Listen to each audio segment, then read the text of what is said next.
जहिया भी हंसी कलीता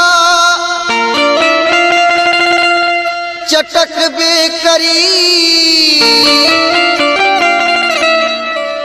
देखे वाला के मनवा बहक बे करी।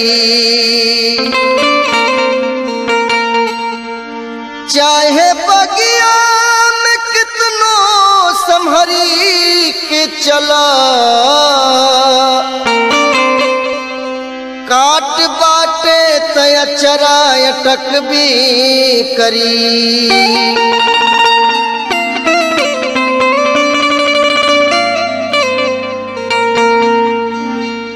पहले के गौनिहार लोग गावत रहे तो सब जिला के आपस में प्रेम बढ़त रहे।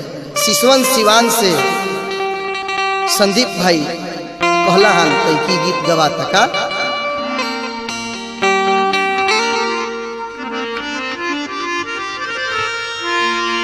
आरे पटना से पाजेब बलम जी हो,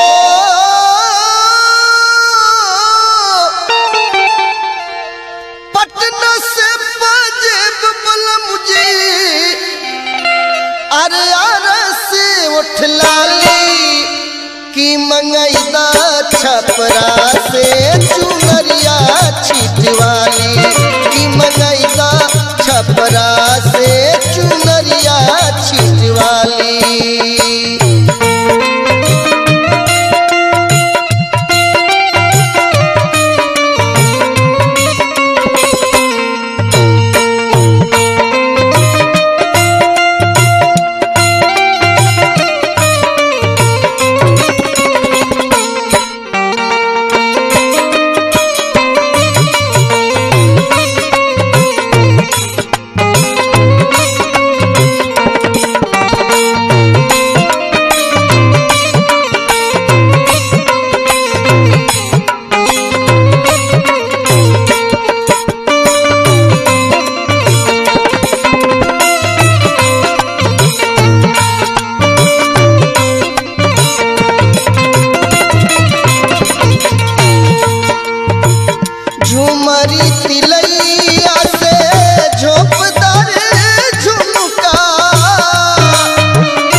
हमरा साथे बानी मंगल ओझा बाबा सलेमपुर आरा बिहार, मनोज भाई बेंजू पर बानी भकुरा से आरा, हम गायक छोटू बिहारी। आप सबके आपस में सब जिला के प्रेम बन रहो, सब जिला के लोग हर गीत सुनो, पूरा भोजपुरिया परिवार एक रहो।